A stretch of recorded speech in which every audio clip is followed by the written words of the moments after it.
மயிலாடுதுறை மாவட்டம் முட்டம் வடக்கு தெருவைச் சேர்ந்தவர் ஹரீஷ், வயது 25. நண்பர்களுடன் பேசிக் கொண்டிருந்த போது 3 பேர் கொண்ட கும்பல் கத்தியால் ஹரீஷை சரமாரியாக குத்தியது. தடுக்க முயன்ற அவரது நண்பர் ஹரிசக்திக்கும் கத்திக்குத்து விழுந்தது. கொலை செய்த சாராய வியாபாரி ராஜ்குமார், மூவேந்தன், தங்கதுரை ஆகியோரை போலீசார் கைது செய்தனர். சாராய விற்பனை குறித்து போலீசாருக்கு தகவல் தெரிவித்ததால் இந்த சம்பவம் நடந்துள்ளது.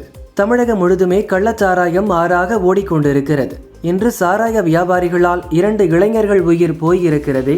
உங்களுக்கெல்லாம் மனசாட்சி என்று ஒன்று இருக்கிறதா என தமிழக பாஜக தலைவர் அண்ணாமலை கேள்வி எழுப்பியுள்ளார். துருப்பிடித்த இரும்பு கையை வைத்துக்கொண்டு தன்னைத்தானே புகழ்ந்து தினமும் ஷூட்டிங் நடத்த முதல்வர் ஸ்டாலினுக்கு கூச்சமில்லையா? சட்டம் ஒழுங்கை காப்பாற்ற முடியாவிட்டால் துணை நடிகராக செல்ல வேண்டியதுதானே என்றும் காட்டமாக விமர்சித்துள்ளார். சாராய விற்பனையை தட்டி கேட்ட இளைஞர்கள் 2 படுகொலை செய்யப்பட்டுள்ளனர். தமிழகத்தில் நடப்பது சட்டத்தின் ஆட்சியா, சமூக விரோதிகளின் ஆட்சியா என அமமுக பொதுச் செயலாளர் டிடிவி தினகரன் கண்டனம் தெரிவித்துள்ளார். அநீதிகளுக்கு எதிராக புகார் அளிக்கும் சமூக ஆர்வலர்கள் தொடர்ந்து கொலை செய்யப்படும் அளவிற்கு மெத்தன போக்குடன் செயல்படும் திமுக அரசு பதட்டமான சூழலை உருவாக்கியுள்ளது என்றும் கூறியுள்ளார். நான் தமிழகத்திற்கு செய்ய வேண்டிய கடமைகள் நிறைய இருக்கிறது. என் பொறுப்புகள் இன்னும் கூடி உள்ளது என முதல்வர் ஸ்டாலின் கூறியுள்ளார். அப்பா என்ற உறவு எனக்கு மிகவும் நெருக்கமானது. இளைய தலைமுறை என்னை அப்பா என்று அழைப்பதை கேட்கும்போது ஆனந்தமாக உள்ளதாக தெரிவித்தார். புதிய வருமான வரி மசோதாவை லோக்சபாவில் மத்திய நிதியமைச்சர் நிர்மலா சீதாராமன் தாக்கல் செய்தார். இந்த மசோதாவை ஆய்வு செய்ய 31 பேர் கொண்ட சிறப்பு குழுவை லோக்சபா சபாநாயகர் ஓம் பிர்லா நியமித்துள்ளார். குழுவின் தலைவராக பாஜக எம்பி பைஜெயந்த் பாண்டா நியமிக்கப்பட்டுள்ளார். புதுச்சேரி தவளக்குப்பம் பகுதியில் உள்ள தனியார் பள்ளியில் 1ஆம் வகுப்பு படிக்கும் மாணவிக்கு வேதியியல் ஆசிரியர் மணிகண்டன் பாலியல் தொல்லை கொடுத்தார். இதை அறிந்த உறவினர்கள் ஆசிரியர் மணிகண்டனை சரமாரியாக தாக்கினர். பின்னர் கடலூர் புதுச்சேரி சாலையில் 8 மணி நேரம் மறியலில் ஈடுபட்டனர். இதனால் போக்குவரத்து கடுமையாக பாதிக்கப்பட்டது. ஆசிரியர் மணிகண்டன் மீது போக்சோ வழக்கு பதிவு செய்யப்பட்டுள்ளது. தலைமறைவாக உள்ள பள்ளி நிறுவனர் ராமுவை போலீசார் தேடி வருகின்றனர். சென்னை செம்மஞ்சேரியில் தங்கியிருந்த அபுசலாம் அலி என்ற வங்கதேச பயங்கரவாதி கைது செய்யப்பட்டார். இதுவரை நாடு முழுவதும் 13 பேர் கைது செய்யப்பட்டுள்ளனர். பாகிஸ்தானில் பயிற்சி பெற்றுவிட்டு இந்தியாவுக்குள் நுழைந்த இவர்கள் இந்து தலைவர்களை கொல்லவும் அரசு கட்டமைப்புகளை வெடிகுண்டு வீசி தகர்க்கவும் திட்டமிட்டது தெரியவந்தது. சென்னை ஐகோர்ட் கூடுதல் நீதிபதிகளாக வி. லட்சுமி நாராயணன், பி. வடமலை 2023இல் நியமிக்கப்பட்டனர். அவர்களை நிரந்தர நீதிபதிகளாக நியமிக்க ஜனாதிபதி திரௌபதி முர்மு ஒப்புதல் அளித்தார்.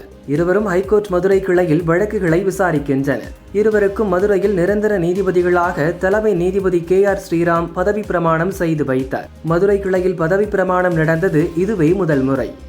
உக்ரைனில் உள்ள செர்னோபில் அணுமின் நிலையத்தில் பணிகள் கைவிடப்பட்ட 4வது அணு உலை மீது ரஷ்யா தாக்குதல் நடத்தியுள்ளது. சக்தி வாய்ந்த ட்ரோன் வாயிலாக நடத்தப்பட்ட தாக்குதலில் அங்கு பெரும் தீ விபத்து ஏற்பட்டது. உடனடியாக தீ அணைக்கப்பட்டது. இந்த தாக்குதலில் உயிர் சேதம் எதுவும் ஏற்படவில்லை. சட்டசபை தேர்தலின் போது அரசு ஊழியர்கள் மற்றும் ஆசிரியர்களின் ஓட்டுகளை பெறுவதற்காக ஆட்சிக்கு வந்ததும் பழைய ஓய்வூதிய திட்டம் செயல்படுத்தப்படும் என ஸ்டாலின் கூறினார். இதுவரை கோரிக்கையை நிறைவேற்றவில்லை. இனியும் வாக்குறுதிகளை நிறைவேற்றாவிட்டால் 25ஆம் தேதி தமிழகம் முழுவதும் மாவட்ட தலைநகரங்களில் மறியல் போராட்டத்தில் ஈடுபடுவோம் என ஜாக்டோ ஜியோ தெரிவித்துள்ளது. உத்தரப்பிரதேச மாநிலம் பிரயாக்ராஜில் நடக்கும் மகா கும்பமேளாவில் பங்கேற்பதற்காக சத்தீஸ்கரை சேர்ந்த பக்தர்கள் காரில் சென்றனர். பிரயாக்ராஜ் நெடுஞ்சாலையில் சென்றபோது அந்த காரும் பஸ்ஸும் நேருக்கு நேர் பயங்கரமாக மோதின. இந்த விபத்தில் 10 பேர் பலியாகினர், 19 பேர் காயமடைந்தனர். விபத்துக்கான காரணம் குறித்து போலீசார் விசாரிக்கின்றனர். கூட்டணி கட்சிகளின் கருத்துக்களை நான் ஆலோசனையாகத்தான் பார்க்கிறேன், முரண்பாடாக நினைப்பதில்லை என முதல்வர் ஸ்டாலின் கூறியுள்ளார்.